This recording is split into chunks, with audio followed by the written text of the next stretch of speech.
भक्त के कहने पर प्रभु श्री राम ने बनाई रसोई। बहुत साल पहले की बात है। एक आलसी लेकिन भोला भाला युवक था, आनंद।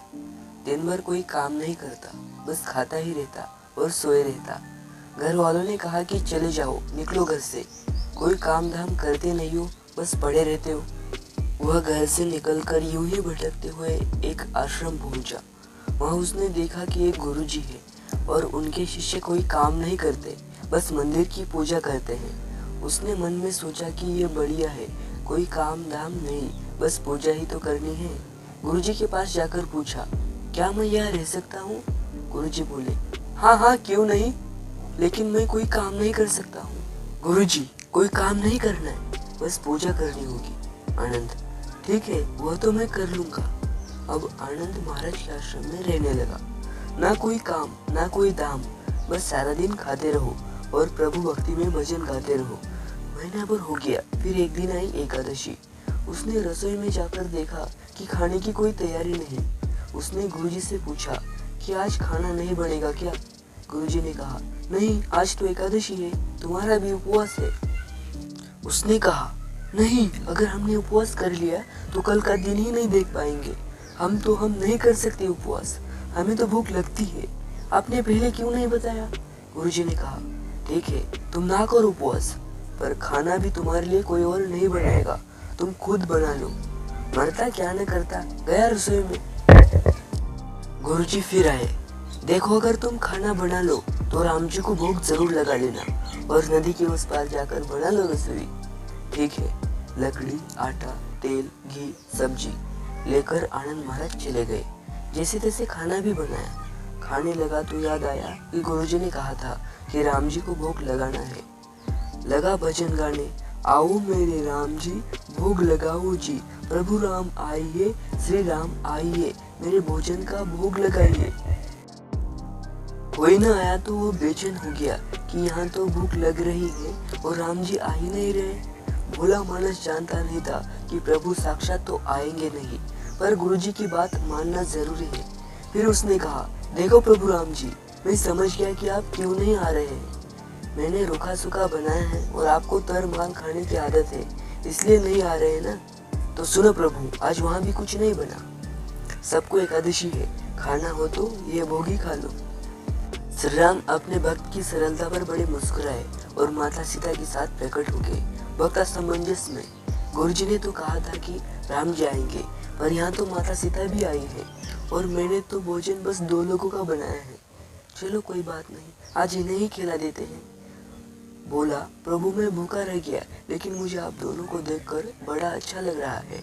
लेकिन अगली एकादशी पर ऐसा न करना, पहले बता देना कि कितने जन आ रहे हो, और हाँ, थोड़ा जल्दी आ जाना।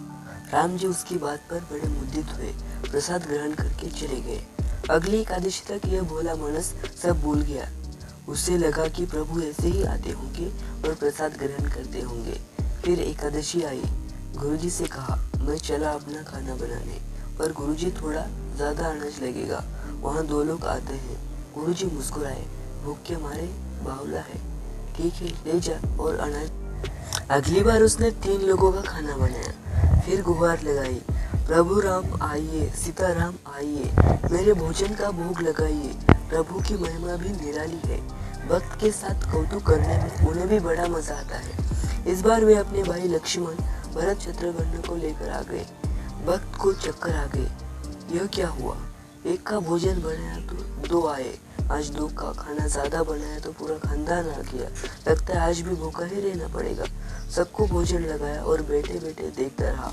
अनजाने ही उसकी भी एकादशी हो गई। फिर अगली एकादशी आने से पहले गुरुजी से कहा, गुरुजी, ये आपके प्रभु राम जी अकेले क्यों नहीं आते? हर बार कितने सारे लोग ले आते हैं, इस बार अनाज ज्यादा देना। गुरुजी को लगा कहीं ये अनाज बेचता तो नहीं है, देखना पड़ेगा जाकर। भंडार में कहा, इसे जितना अनाज चाहिए दे दो, और छुपकर उसे देखने चल पड़े। इस बार आनंद ने सोचा, खाना पहले नहीं बनाऊंगा, पता नहीं कितने लोग आ जाएं, पहले बुला लेता हूँ। फिर टेर लगाई, प्रभु राम आइए, श्री राम आइए, मेरे भोजन का भोग लगाइए। सारा राम दरबार मौजूद। इस बार तो हनुमान जी भी साथ आए। लेकिन यह क्या, प्रसाद तो तैयार ही नहीं है। भक्त ठहरा भोला भाला, बोला प्रभु इस बार मैंने खाना नहीं बनाया। प्रभु ने पूछा क्यों? बोला मुझे तो मिलेगा नहीं। फिर क्या फायदा बनाने का, आप ही बना लो और खुद ही खा लो। राम जी मुस्कुराए, सीता माता भी गदगद हो गई उसके मासूम जवाब से। लक्ष्मण जी बोले क्या करे प्रभु? प्रभु बोले भक्त की इच्छा है पूरी तो करनी पड़ेगी, चलो लग जाओ काम पे। लक्ष्मण जी ने लकड़ी उठाई, माता सीता आटा सानने लगी। भक्त एक तरफ बैठकर देखता रहा। माता सीता रसोई बना रही थी तो कई ऋषि मुनि व यक्ष गंधर्व प्रसाद लेने आने लगे। इधर गुरुजी ने देखा कि खाना तो बना नहीं, भक्त एक कोने में बैठा है। पूछा बेटा क्या बात है, खाना क्यों नहीं बनाया? बोला अच्छा किया गुरुजी आप आ गए, देखिए कितने लोग आते हैं प्रभु के साथ। गुरुजी बोले मुझे तो कुछ नहीं दिख रहा तुम्हारे और अनाज के सिवा। भक्त ने माथा पकड़ लिया, एक तो इतनी मेहनत करवाते हैं प्रभु, भूखा भी रखते हैं और ऊपर से गुरुजी को दिख भी नहीं रहे, ये और बड़ी मुसीबत है। प्रभु से कहा आप गुरुजी को क्यों नहीं दिख रहे? प्रभु बोले मैं उन्हें नहीं दिख सकता। बोला क्यों? वे तो बड़े पंडित थे, ज्ञानी है, विद्वान है, उन्हें तो बहुत कुछ आता है, उनको क्यों नहीं दिखते आप? प्रभु बोले माना कि उनको सब आता है पर वे सरल नहीं है तुम्हारी तरह, इसलिए उनको नहीं दिख सकता। आनंद ने गुरुजी से कहा गुरुजी प्रभु कह रहे हैं कि आप सरल नहीं है इसलिए आपको नहीं दिखेंगे।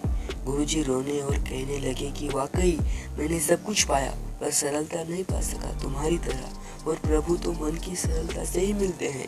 प्रभु प्रकट हो गए और गुरुजी को भी दर्शन दिए।